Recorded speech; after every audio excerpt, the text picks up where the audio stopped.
우리의 생명을 붙드시는 주, 우리의 평안을 하시는 주,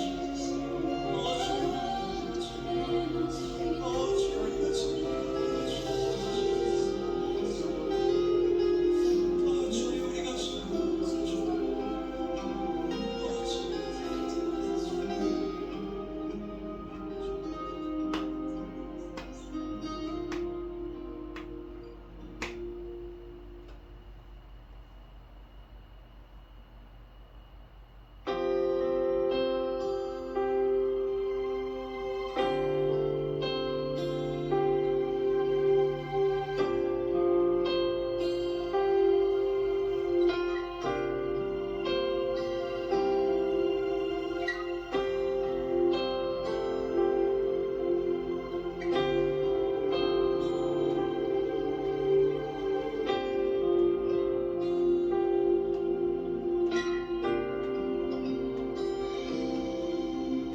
나 기다립니다. 내 영혼 지치고 더 이상 견뎌내 힘조차 없어도 그러나 내 맘은 주 신뢰합니다. 주님만 내 삶의 주인 대신 나 기다립니다. 내 영혼 지치고 더 이상 견뎌내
주일 밤 예배를 시작하도록 하겠습니다.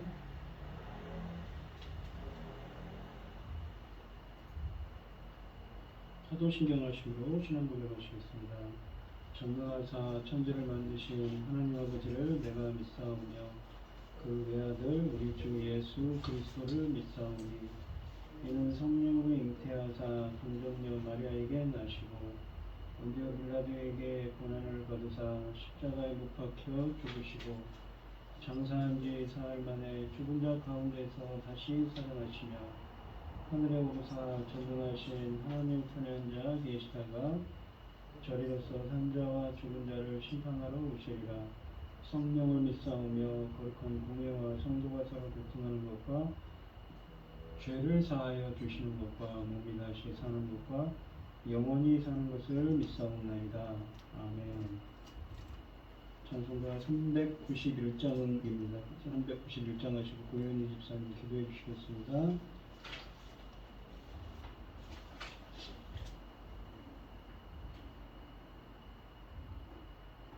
오 놀라운 구세주 예수 내 주 참능력에 주시로다.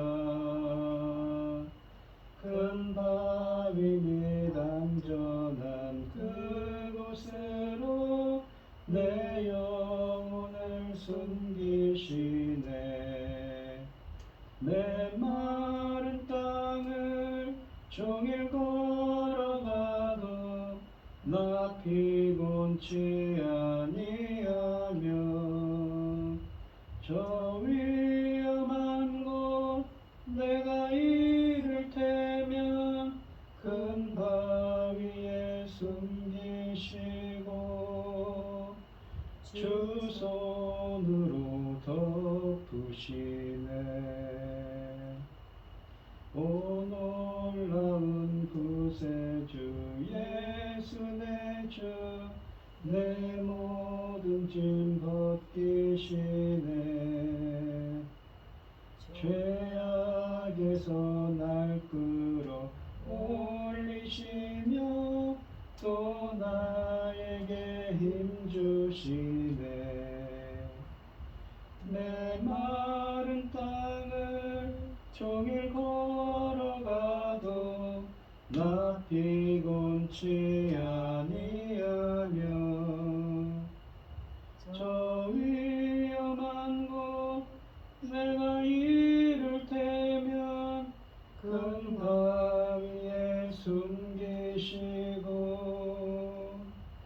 주 손으로 덮으시네. 증량 못할 은혜로 채우시며 늘 성령에 감아주사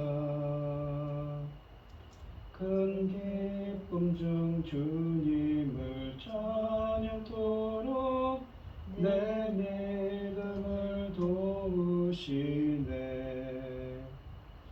메마른 땅을 종일 걸어가도 나 피곤치 아니하며 저 위험한 곳 내가 이를 테면 큰 바위에 숨기시고 주 손으로 덮으시네. 주 예수님 공중에 임하실 때 나 일어나 맞이하리. 그 구원의 은총을 노래하리. 저 천군과 천사 함께 내 마른 땅을 종일 걸어가도 나 피곤치 아니하며 저 위험한 곳 내가 이를 테면 큰 바위에 숨기시고 주 손으로 덮으시네. 것이네. 아멘. 여호와께 감사하라. 그는 선하시며 그 인자하심이 영원하니이다. 노아는 이 여호와의 권능을 다 말하며 주께서 받으실 찬양을 다 선포하라. 정의를 지키는 자들과 항상 공의를 행하는 자는 복이 있도다. 여호와여 주의 백성에게 베푸시는 은혜로 나를 기억하시며 주의 끈으로 나를 들고서 내가 주의 택하신 자들을 자가 형통함을 보고 주의 나라를 기쁨을 나누어 가지게 하사 주의 유산을 사랑하게 자랑하게 하소서. 전지 만물을 지으신 전능하신 하나님 아버지, 어리석고 보잘것없는 저희를 자녀 삼으시고 아버지의 사랑 가운데 선비하심을 감사합니다. 어지럽고 복잡한 이 세상에서도 아버지 이 시간 하나님께 예배드릴 수 있도록 인도하셨으니 감사합니다. 주님 오신 지연 2022년입니다. 아버지 열매 거둘 때가 차고 넘쳤습니다. 아버지 하나님의 기뻐 받으실 그 열매가 얼마나 귀중한지 말로 다 할 수 없습니다. 전능하신 하나님 아버지, 이 중대한 시대에 저희 나라를 제사장 나라까지 삼아주셨으니 아버지 사명 감당하고 아버지 앞에 갈 수 있도록 도와주시옵소서. 이 중대한 시대에 아버지 열매 거둘 말씀을 준비하는 당신의 사랑하는 종을 단에 세우셨으니 아버지는 그 말씀으로 아버지 기뻐 받으실 열매들이 넉넉히 나올 수 있도록 도와주시옵소서. 사랑하는 우리 아버지 이 나라를 지켜주시옵소서. 아버지 제사장 나라 삼으셨는데 아버지 악한 영들이 아버지 휘둘리지 않도록 휘두르지 못하도록 아버지 하나님 강권적으로 붙잡아 주시옵소서. 아버지께서 기뻐하시는 나라가 될 수 있도록 도와주시옵소서. 저희들은 아버지께 기도할 뿐입니다. 힘이 없지 않습니까? 연약하지 않습니까? 아버지 도와주시옵소서. 아버지께서 세우실 때는 도와주시기로 작정하신 걸로 믿고 아버지께 간절히 구합니다. 이 나라를 지켜주시옵소서. 제사장 나라 사명 감당하고 아버지 앞에 갈 수 있도록 지켜주시옵소서.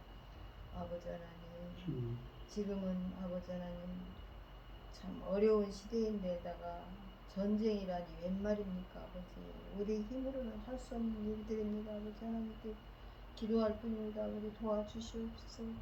부모를 잃고 집을 가정을 다 파괴시키고 있습니다. 아버지 하나님, 자녀들이 울부짖고 있지 않습니까? 아버지 들으시고 보시고 계시잖아요. 사랑하는 내 아버지 거룩하시는 전쟁을 일으킨 자를 그 억만 배를 다 갚아내고 다 뱉어내게 하옵소서. 그 전쟁 비용을 모두 다 책임지도록 아버지 돌아 역사하여 주시옵소서. 우리 아버지 하나님, 유엔 사무총장 반기문이 있을 때 이런 거를 미리미리 추진을 했어야 하는데 아버지 하나님 저희들이 부족했습니다. 아버지 하나님 도와주시옵소서. 지금도 때가 늦지 않았습니다. 유엔 사무총장을 아버지 붙잡아 주셔서 아버지 하나님 전쟁 일으키는 자는 자기들이 그 전쟁을 일으킨 전쟁의 비용을 모두 다 부담하는 전쟁 유엔에서 결정하여서 아버지 책임을 추궁하도록 아버지 그렇게 아버지 길을 열어 주시옵소서. 사랑하는 내 아버지 거룩하신 하나님, 아버지 하나님 저희들은 연약하고 어리석고 힘이 없어서 기도할 뿐입니다. 아버지 안타까워서 기도할 뿐입니다. 아버지 전능하신 하나님의 능력의 손으로 붙잡아 주시옵소서. 이 모든 말씀 억만 죄악 가운데서 우리를 구원하여 주신 예수 그리스도 이름으로 기도드리옵나이다. 아멘. 오늘 함께 하실 하나님의 말씀은 고린도전서 3장 1절로 15절 말씀입니다. 교독을 하도록 하겠습니다. 제가 먼저 읽겠습니다. 형제들아, 내가 신령한 자들을 대함과 같이 너희에게 말할 수 없어서 육신에 속한 자, 곧 그리스도 안에서의 어린 아이들을 다 대함과 같이 하노라. 내가 너희를 저주로 먹이고 밥으로 아니하였노니 이는 너희가 감당하지 못하였음이거니와 지금도 못하리라. 너희는 아직도 육신에 속한 자로다. 너희 가운데 시기와 분쟁이 있으니 어찌 육신에 속하여 사람을 따라 행함이 아니리요. 어떤 이는 말하되 나는 바울에게라 하고 다른 이는 나는 아볼로에게라 하니 너희가 육의 사람이 아니리요. 그런즉 아볼로는 무엇이며 바울은 무엇이냐? 그들은 주께서 각각 주신 대로 너희로 하여금 믿게 한 사역자들이니라. 나는 심고 아울러는 물을 주었을 때 오직 하나님께서 자라게 하셨나니 그런즉 심은이나 물 주는 이는 아무것도 아니로되 오직 자라게 하시는 이는 하나님뿐이니라. 심는이와 물 주는 이가 한 가지이나 각각 자기 일한 대로 자기의 상을 받으리라. 우리는 하나님의 동역자들이요 너희는 하나님의 밭이요 하나님의 집이니라. 내게 주신 하나님 은혜를 따라 내가 지혜로운 건축자와 같이 터를 닦아두며 다른 이가 그 위에 세우나 그러나 각각 어떻게 그 위에 세울까를 조심할지니라. 이 닦아둔 것 외에 능히 다른 것을 닦아둘 자가 없으니 이 터는 곧 예수 그리스도라. 만일 누구든지 금이나 은이나 보석이나 나무나 풀이나 집으로 이 터 위에 세우면 각 사람의 공적이 나타날 터인데 그 날이 공적을 밝히리니 이는 불로 나타내고 그 불에 각 사람의 공적이 어떠한 것을 시험할 것임이라. 만일 누구든지 그 위에 세운 공적이 그대로 있으면 상을 받고 누구든지 그 공적이 불타면 해를 받으리니 그러나 자신은 구원을 받되 불 가운데서 받은 것 같으리라. 아멘. 찬송가 191장입니다. 내가 매일 기쁘게 순례의 길에 남은 주의 팔이 나를 안보함이요. 내가 주의 큰 복을 받는 참된 비결은 주의 영이 함께함이라. 성령이 계시네 할렐루야 함께하시네. 좁은 길을 걸으며 밤낮 기뻐하는 것 주의 영이 함께함이라.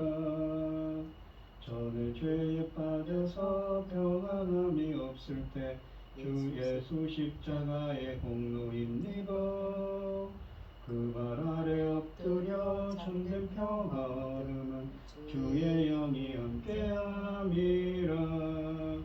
성령이 계시네 할렐루야 함께하시네. 좁은 길을 걸으며 밤낮 기뻐하는 것 주의 영이 함께함이라. 나와 동행하시고 모든 염려하시니 나는 숲의 새와 같이 기쁘다. 내가 기쁜 마음으로 주의 뜻을 행함은 주의 영이 함께함이라. 성령이 계시네 할렐루야 함께하시네. 좁은 길을 걸으며 밤낮 기뻐하는 것 주의 영이 함께함이라. 세상 모든 욕망과 나의 모든 성욕은 십자가에 이미 못을 박았네. 어두운 밤이 지나고 무거운 짐 벗으니 주의 영이 함께함이라. 성령이 계시네 할렐루야 함께하시네. 좁은 길을 걸으며 밤낮 기뻐하는 것 주의 영이 함께함이라. 아멘. 오늘 본문 말씀의 제목은 자라게 하시는 하나님입니다. 이 사역자들을 내세워 시기와 분쟁을 일삼는 고린도 성도들을 향해 바울은 그들이 육신에 속한 자라고 책망을 합니다. 그리고 오직 교회의 기초는 그리스도뿐임을 강조하고 있습니다. 1절에 보시면 형제들아 내가 신령한 자들을 대함과 같이 너희에게 말할 수 없어서. 신령한 자라는 것은 헬라어로 푸니마티코스입니다. 푸니마라는 게 성령이거든요. 그러니까 영적인 사람, 신령하다고 하는 것은 사실은 번역이 잘못된 영적인 사람, 성령이 함께하는 사람을 의미합니다. 내가 영적인 자들을 대함과 같이 너희에게 말할 수 없어서 육신에 속한 자, 곧 그리스도 안에서 어린아이들을 대함과 같이 하노라. 육신에 속한 자라는 말은 헬라어로 사르키코스입니다. 사륵스가 뭐냐면 육이거든요. 육을 뜻하는 말인데 육신에 속한 자, 육적인 사람입니다. 이 사람은 어떤 사람입니까? 성령이 함께하지 않는 자지요. 이 영적인 사람들은 성령에 의해 깨우침을 받고 성령에 따라 사람들이고 성령에 따라 사는 사람들이고 육신에 속한 자들은 이 육신에 속한 자인 육적인 사람들은 육신 그러니까 하나님을 의존하고 순종하지 않으며 자신의 뜻대로 자신의 능력으로 살려고 하는 사람들입니다. 본문에서는 바울이 고린도 성도들을 육신에 속한 자, 곧 그리스도 안에서 어린아이들이라고 표현을 합니다. 즉 성령에 함께하지 않는 사람들처럼 육적인 사람, 세상 사람들처럼 행동하는 영적으로 아직 미성숙한 어린아이와 같은 고린도 성도들을 말하고 있습니다. 우리가 영적인 자, 육적인 자 할 때 제가 성령이 함께하는데 성령이 함께하지 않는 자라고 그랬죠. 우리가 성경에 보시면 창세기 2장 7절에 코로 이게 흙으로 몸을 빚으시고 코에 생기를 불어넣으니 생명이 된지라고 그랬습니다. 생명의 숨을 불어넣었죠. 근데 요한복음 20장 22절에 보시면 그 엠프이사오라고 해서 숨을 내쉬며 이르시되 성령을 받으라고 할 때 그 숨을 내쉬며 할 때 그 엠프이사오가 창세기 2장 7절 천지 창조할 때 코에 생기를 불어넣으시리니 라는 나파오라는 이 히브리어가 있는데 그것을 70인역으로 번역을 했을 때는 안에 생명을 창조하다는 뜻입니다. 성령을 부어서 말이죠. 원래 우리 인간들은 성령에 함께하는 자의 경우 인간들의 죄 때문에 하나님이 영이 함께하지 않았죠. 우리가 창세기 2장과 6장 2절로 3절에 보면 그 노아의 이야기에서 이런 말을 하지 않습니까? 나의 영이 영원히 사람과 함께하지 않을 것이다. 그러니까 우리 인간들이 죄 때문에 허물 때문에 육적인 자가 된 것입니다. 근데 바울은 지금 고린도 성도들이 마치 육적인 사람처럼 그런 행동을 하니까 어린아이와 같다. 영적으로 이성숙한 그 고린도 성도들에 대해서 이야기를 합니다. 바울은 고린도 교인들을 향한 이 계속되는 교훈에서 그들의 신앙의 성숙함이 결여되어 있음을 책망합니다. 그들은 믿음 안에서 성장하기보다는 문파를 나누어 그러니까 분파를 나눴습니다. 바울파다, 게바파다, 아볼로파다 말이죠. 분쟁하는 일을 즐기고 있습니다. 그런 모습을 보면서 바울은 신령한 그러니까 성숙하고 영적인 자들을 대함과 같이 말할 수 없어서 본 서신에서 육신에 속한 자 곧 그리스도 안에서 어린아이들을 대함과 같이 그들을 대할 수밖에 없다고 하는 것이지요. 바울은 고린도 교인들을 육신적이고 육적이고 세속적이라고 비난하진 않았습니다. 다만 그들의 행동이 성숙한 성도들의 행동과 비교해 볼 때 부족함이 많다고 지적을 한 것입니다. 성숙한 성도들 속에는 성령께서 거하고 계셨습니다. 성령님이 거하지 않으시면 그리스도인이 될 수 없기 때문이지요. 그러나 이 어린아이들은 주변에 있는 세상 사람들과 똑같이 행동하고 있었기 때문에 믿음 안에서 성장하지 못했던 것입니다. 그 증거로 그들은 어린아이들처럼 서로 싸웠으며 분열조차 서슴지 않았습니다. 다음에 나오는 구절들에서 그것을 우리는 확인할 수가 있습니다. 2절 말씀해 보시면 내가 너희를 저주로 먹이고 밥으로 아니하였노니 이는 너희가 감당하지 못하였음이거니와 지금도 못하리라 라고 합니다. 바울이 저주로 먹였고 밥으로 안 했다고 합니다. 그러니까 여기서 비유적으로 말한 거죠. 저주라는 건 기본적이고 초보적인 진리고 밥이라는 것은 보다 깊고 심한 하나님의 지혜, 복음의 내용들이지요. 고린도 성도들은 이미 오래전에 유아기를 벗어나 성숙한 믿음의 자리로 성장해야 했어야 했습니다. 하지만 그들이 여전히 어린아이와 같은 행동을 일삼고 있어서 바울은 그들을 저주로 먹이고 밥으로 아니하였다고 합니다. 다시 말해서 그들에게 심오한 진리들을 가르치기보다는 단지 신앙의 기초적인 내용들만을 가르칠 수밖에 없었다고 하는 것이지요. 아기들이 단단한 음식물을 먹을 수 없어서 젖만 먹게 되듯이 이 어린아이 같은 이 기독교인들도 심오한 진리들을 감당하지 못해서 기초만을 반복해서 다시 배울 수밖에 없었습니다. 바울은 그들의 영적인 역량에 맞춰서 가르쳐야 했던 것이죠. 우리가 히브리서에 보면 비슷한 표현이 있는데 이 하나님의 말씀에 초보라는 표현이 히브리서 5장 12절에 나옵니다. 히브리서 기자는 젖을 마시는 사람들은 어린아이며 의의 말씀을 경험하지 못한 자라고 히브리서 5장 13절에 말합니다. 반면에 단단한 음식은 장성한 자의 것이라고 히브리서 5장 14절에 말하죠. 그들이 회개함과 신앙, 세례들과 안수와 죽은 자의 부활과 마지막 심판에 관한 초보적 가르침인 교훈의 터를 넘어서기를 원한다고 히브리서 6장 1절로 2절에 말합니다. 바울도 이 히브리서 기자처럼 고린도 교인들에게 심오한 진리들을 가르쳐주고 싶었지만 그들이 여전히 세상의 영향력에서 벗어나지 못하고 있었기 때문에 그런 진리를 배울 준비가 되어 있지 않다고 판단했습니다. 3절에 보시면 너희는 아직도 육신에 속한 자로다. 너희 가운데 시기와 분쟁이 있으니 어찌 육신에 속하여 사람을 따라 행함이 아니리요. 바울은 2절에서 고린도 교인들이 여전히 단단한 음식을 소화할 수 없다고 말했습니다. 왜 그런지 2절을 설명하기 위해서 이 3절은 헬라어 성경에 보시면 맨 앞에 접속사 가르, 왜냐하면이라고 시작하는데 우리말 성경에 빠졌지요. 여기서 바울은 육신이라는 말을 사용하고 있는데 헬라어로는 사르키코스라는 말입니다. 이기적인 인간의 본성 또는 육체를 뜻하는 말입니다. 그 뜻하는 말, 그 사르크스라는 말에서 파생된 헬라어 형용사형 단어죠. 이 사르키코스라는 말은 고린도 교인들의 마음 자세가 세속적이었으며 따라서 성령의 인도하심이 아닌 자신들의 이기적인 욕망에 지배를 받고 있었다는 뜻을 암시합니다. 그들의 시기와 분쟁이 그것을 단적으로 보여주는 증거였던 것이지요. 그리스도로 말미암는 구원을 받았기 때문에 세상과는 다르게 구별된 행동을 해야 하는데도 불구하고 도리어 그들은 육신에 속하여 사람을 따라 사람의 뜻대로 사람의 생각대로 행하고 있었던 것입니다. 그들은 분명 성도들이었습니다. 그러나 영적으로는 미숙한 자들입니다. 여전히 미숙한 자리에 머물러 있어서 교회의 분열을 그대로 지켜보기만 했던 그들은 교회 안에서 엄청난 혼란을 겪어야만 했습니다.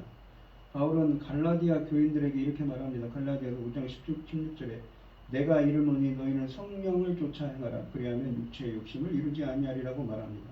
야고보서 4장 1절에 너희 중에 싸움이 어디로 다툼이 어디로 쫓아나느냐 너희 지체 중에서 싸우는 정욕으로 쫓아난 것이 아니냐라고 일침을 놓은 바 있습니다. 바울은 고린도 교회가 분열과 분쟁으로 인해 파멸하는 것을 그냥 눈뜨고 지켜볼 수 없었습니다. 그래서 책망하는 일을 결코 주저하지 않았던 것이지요.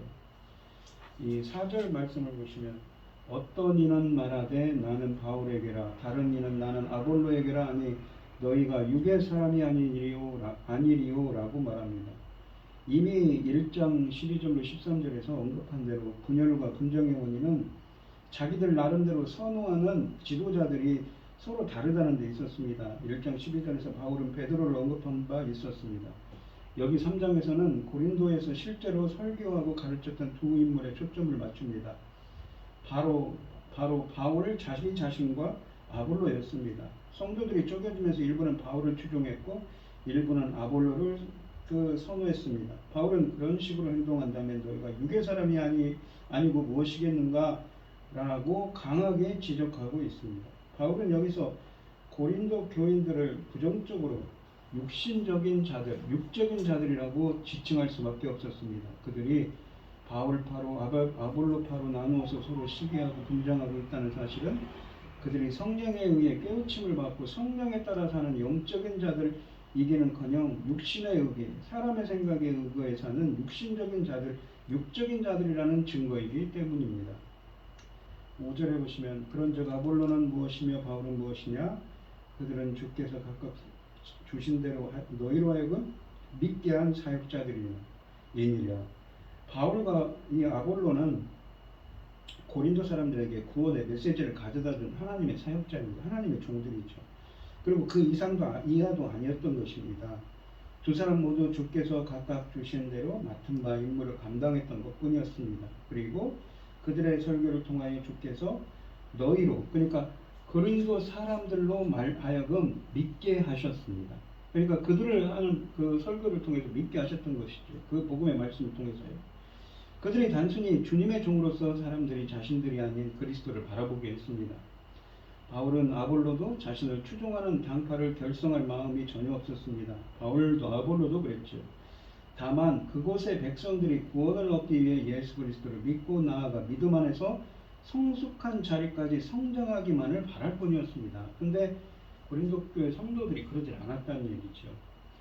6절로 7절을 보시면 나는 심었고 아볼로는 물을 주었으되 오직 하나님께서 자라나게 하셨나니 그런즉 심는 이나 물 주시는 일은 아무것도 아니로되 오직 자라게 하시는 일은 하나님 뿐이니라 라고 합니다. 마치 겨자씨 비유처럼 예수님의 겨자씨 비유처럼 자라나게 하시는 하나님이시는 거죠. 분당이 생긴 부분적인 원인은 바울과 아볼로가 고린도에서 했던 사역이 각기 다른 것에 기인했을 수도 있습니다. 주께서 각각 주신 대로 했다고 3장 5절에 쓰여져 있죠. 바울은 성도들의 심령 속에 복음의 메시지를 씨앗을 뿌린 것입니다. 그는 개척을 담당한 선교사였으며 구원의 메시지를 가져다 준 최초의 인물이자 고린도 교회의 설립자였습니다. 그런가 하면 아볼로는 물을 주는 사역을 담당했다고 합니다. 다시 말하면 신자들이 믿음 안에서 더욱 강건하게 성장하게끔 돕는 일을 했다는 것이지요. 바울이 고린도의 교회를 세운 인물이었다면 아볼로는 그 기초 위에 더욱 튼튼한 건물을 세운 인물이었습니다. 불행히도 고린도 성도들 가운데서 일부는 심는 자였던 바울에게 충성을 맹세하며 당파를 결성했는가 하면 또 어떤 이들은 물 주는 자였던 아볼로에게 충성을 맹세하며 당을 세웠던 것이지요. 바울은 이런 충성스러운 성도들에게 그들의 충성의 방향이 잘못됐음을 설명해 줍니다. 바울은 씨를 뿌렸고 아볼로는 그 위에 물을 주었을 뿐입니다. 하지만 그 믿음의 씨앗이 자라게 한 것은 그들이 아니라 오직 자라게 하시는 이는 하나님뿐이라고 하나님뿐이셨습니다. 바울, 아볼로, 베드로 그 외에도 복음을 전하는 그 어떤 선교사나 목회자도 하나님의 도구에 불과하다는 것이지요. 하나님만이 그 씨앗을 통해 열매가 맺히게 하실 수 있습니다. 그러므로 이런 지도자들의 처지에서는 자랑하거나 교만할 이유가 전혀 없습니다. 그리고 그들을 따르는 추종자들의 처지에서도 이런 지도자들에게 이 분파를 나누고 충성할 이유도 전혀 없는 것이지요. 8절로 9절에 보시면 심는 이와 물 주시는 한 가지이니 각각 자기가 일한 대로 자기의 상을 받으리라. 상급에 대한 이야기를 합니다. 우리는 하나님의 동역자들이요 너희는 하나님의 밭이요 하나님의 집이니라 라고 합니다. 이 각각의 종들은 다양한 역할을 맡고 있습니다. 달란트별로 그런 거죠. 바울은 씨를 뿌리는 역할, 그러니까 복음의 메시지를 최초로 전달하는 역할을 했고 아볼로는 물 주는 역할, 계속해서 교육하는 역할을 한 것입니다. 그들의 믿음이 더욱더 단단해지도록, 성장하도록. 그러나 이들은 어디까지나 공동의 목표를 이루기 위한 한 팀이었던 것이지요. 그들의 목표는 동일했습니다. 즉 사람들을 예수님의 하나님의 나라로 이끄는 것과 그들이 믿음 안에서 더욱더 하나님의 백성으로서 성숙하도록 돌보는 일이었습니다. 하지만 앞에서도 말했던 것처럼 각각의 종들은 이 자신의 사역에 대해 여전히 책임을 지고 있습니다. 그래서 각각 자기의 일하는 대로 자기의 상을 받으리라라고 하십니다. 참된 복음 메시지를 전했던 바울을 비롯한 다른 설교자들과 교사들은 하나님의 동역자로서 함께 사역했습니다. 그들의 사역은 자신들을 위한 사역이 아니라 하나님을 위한 사역이었습니다. 이 바울은 성도들에 대해 너희는 하나님의 밭이요 하나님의 집이니라 라고 합니다. 이 하나님의 밭이라는 건 아까 씨를 뿌렸다고 그랬죠. 이 바울이. 그리고 물 주는 이는 아볼로였다고 했습니다. 성도는 하나님의 밭이며 바울은 그 밭에 심었고 아볼로는 물을 주었습니다. 그리고 자라나게 하시는 분은 하나님이시라고 그랬죠. 바울은 고린도 교인들을 하나님의 집, 오이코도메라고 집으로 보여주고 있습니다. 집이라는 단어는 여기에서 성도인 우리가 하나님이 거하실 성전임을 의미합니다. 우리가 성경에 보시면 성전의 이미지가 어떻게 되어 있냐면 고린도전서 3장 16절로 17절에는 너희는 너희가 하나님의 성전인 것을 알지 못하느냐. 또 6장 19절에는 성령의 전이라는 표현을 씁니다. 고린도후서 6장 16절에는 우리는 살아계신 하나님의 성전이라고 하죠. 그러면서 또 계시록 21장 22절에는 전능하신 이와 어린 양이 성전이라고 또 표현이 있습니다. 요한복음 2장 19절로 21절에는 이 성전을 헐라 내가 사흘 만에 다시 세우리라고 예수님이 말씀하십니다. 이것은 무엇입니까? 십자가 사건을 예언하시면서 예수님 자신이 성전이심을 또한 드러내시죠. 주님이 성전이시고 주님이 거하는 곳이 또한 성전이기도 합니다. 우리 안에 주님이 거하시면 우리가 성전이 되는 것이지요. 즉 주님이 거하실 성전으로 자라나야 함을 의미하는 것입니다. 우리가 그러면서 이 표현이 생각났습니다. 에베소서 2장 21절 22절에 보시면 그의 안에서 건물마다 서로 연결하여 주 안에서 성전이 되어가고 너희도 성령 안에서 하나님의 처하실 서소가 되기 위하여. 그러니까 무엇입니까? 주 안에서 서로 연결하여 성전, 주님이 거하실 성전이 되어가고 하나님이 거하실 처소가 되게 하여 그리스도 예수 안에서 함께 지어져 가느니라. 무엇으로 지어갑니까? 성전으로, 주님이 거하실 처소인 성전으로 지어가는 것이죠. 그러니까 하나님의 그 밭을 뿌려서 물을 주고 자라나게 해서 하나님의 성전으로 지어져 가는 거죠. 그런데 이 성전으로 지어져 가는 것이 무엇입니까? 바로 성전이 되는 것이 구원의 완성이거든요. 이 온전한 구원에 하나님이 거하실 그 거룩한 처소가 되는 것이기 때문에요. 그리고 그분이 내 안에 거하고 우리가 그분에 거하는 완전한 연합을 뜻하기도 합니다. 이것은 구원의 완성이지요. 근데 그러한 것을 사역하고 그렇게 자라나서 이렇게 분이 주님이 거하실 성전이 되게 하시는 분은 하나님이시라는 것이죠. 근데 고린도 교회 성도들은 이 사람의 생각이 많아서 하나님이 하셔야 되는데 자기들의 생각이 우선이었다는 것입니다. 이 바울이 그것을 지금 본문에서 지적하고 있는 것이지요. 주님이 거하실 집, 즉 성전으로 지어져야 자라나야 하는 것입니다. 10절 11절에 보시면 내게 주신 하나님의 은혜를 따라 내가 지혜로운 건축자와 같이 터를 닦아두매. 내가는 누구입니까? 바울이죠. 다른 이가 그 위에 세우나 그러나 각각 어떻게 그 위에 세울까를 조심할지니라. 바울이 말씀을 전했는데 그 위에 어떻게 그 터 위에 하나님의 성전으로서 사람들을 이렇게 이끌어가야 하는 거죠. 짓도록 해야 되는데 주님이 거하실 처하소로 조심하라고 합니다. 사역을 할 때도. 이 닦아둔 것 외에 능히 다른 터를 닦아둘 자가 없으니 이 터는 곧 예수 그리스도라. 그러니까 그 터가 바로 예수 그리스도라는 것이죠.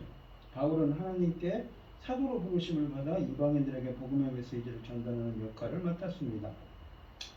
하나님은 이 메시지를 위하여 그에게 은혜를 주셨으며 그는 지혜로운 건축자와 같이 하나님께서 자신을 불러서 맡기신 그 일을 수행하고 있습니다.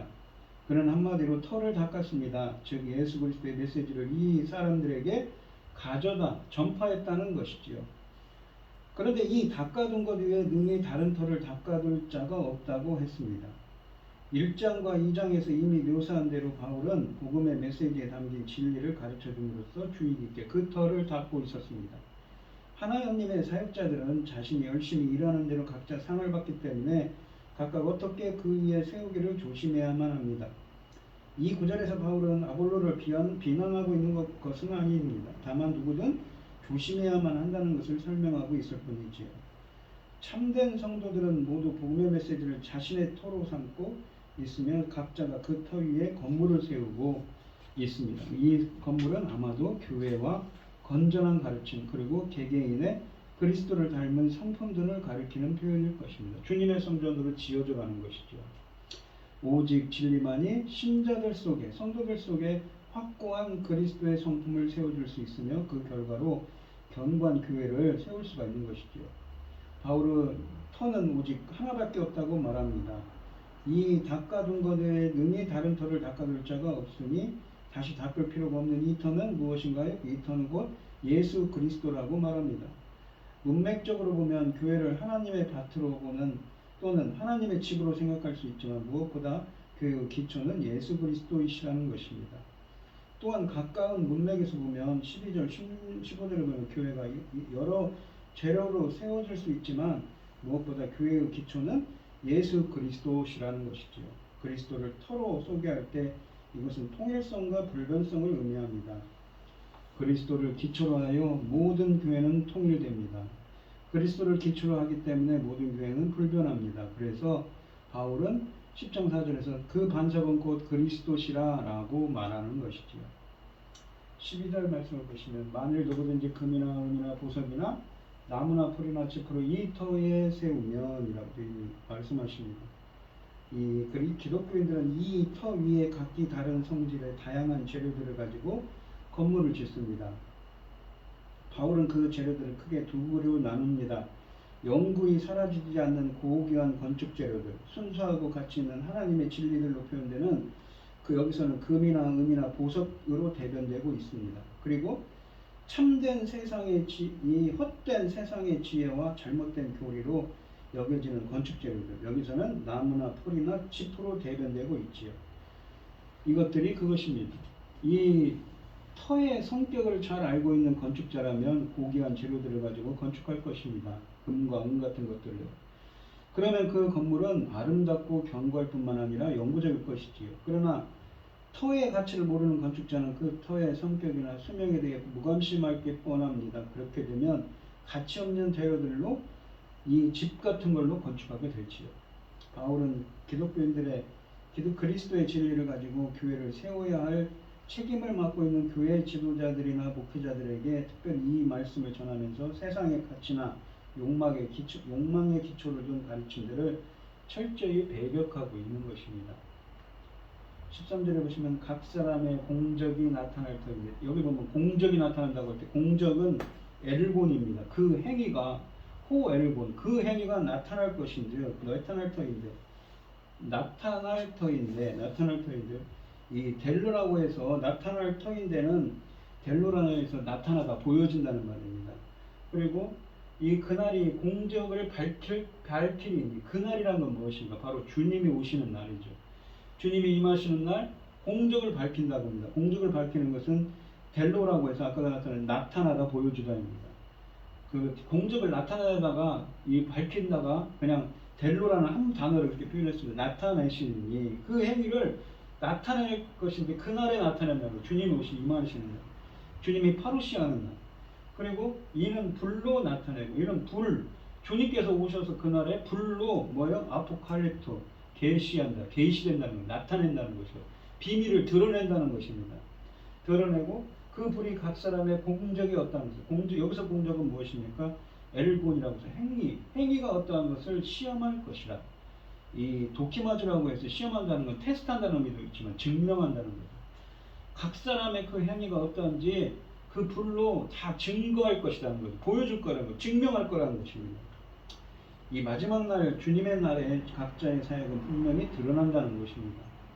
그날은 불과 함께 오고, 이 베드로후서 3장 10절에 보시면 물질이 다 분해가 된다고 표현하죠. 각 사람의 사역 가치가 평가될 것입니다.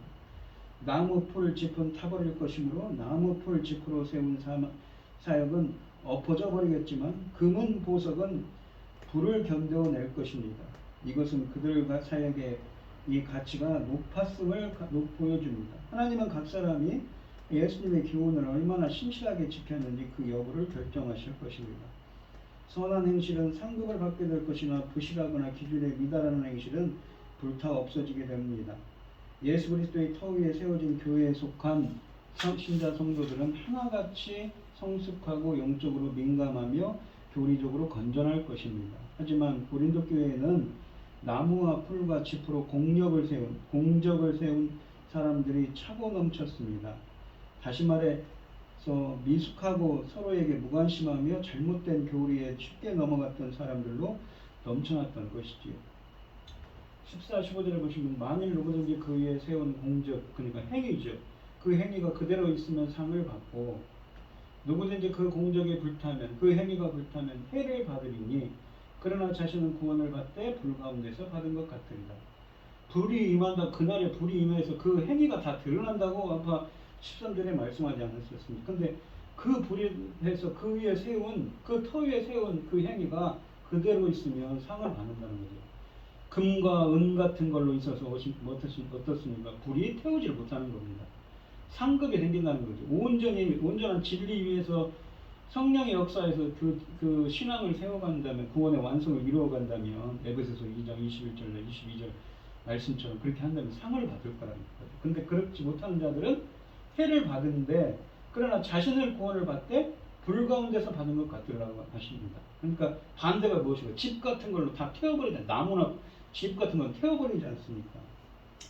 그러니까 이 불 가운데서 얻은 것 같다는 말은, 이는 마치 살아남기 위해서 화염을 통과하며 도망치는 사람처럼 구원 외에는 아무것도 못 받았음을 표현한 것입니다. 그러니까 구원은 받았지만 상급이 없다는 얘기죠.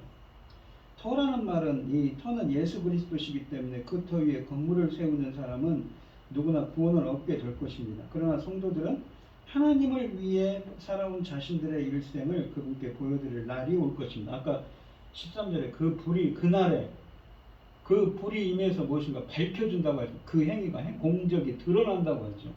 주님이 비밀을 드러내게 하신다고 하죠. 그 중에 어떤 이들은 금이나 은이나 보석을 바치게 될 것입니다. 그러니까 이런 삶은 즉 복음의 진리에 세워진 삶으로 하나님께 봉사하고 희생하는 데 바쳐온 일생이라고 할 수 있습니다. 이런 건축자들은 상을, 그러니까 상급을 받게 된다는 것이죠. 바울은 우리에게 상급이 무엇인지 말하지는 않습니다. 아마도 마지막 날에 사역의 열매를 보는 만족과 기쁨일 것입니다. 이와 같은 이해는 바울이 다른 곳에서 말한 구절들과 일치합니다. 우리의 소망이나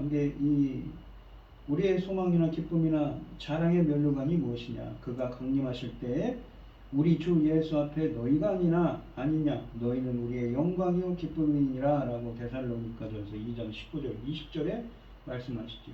반면에 또 어떤 이들은 나무나 풀이나 집 같은 삶을 그분께 보여드리게 될 텐데 그들이 이 세상에서 행하고 성취한 모든 일들은 불타버리고 말 것이라는 것입니다.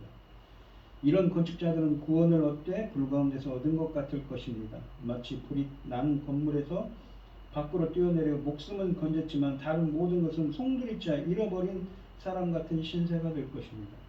그런 사람들은 천국에는 들어가겠지만 튼튼한 건물을 세운 사람들처럼 상급을 받지는 못할 거라는 말씀하시는 것이지요.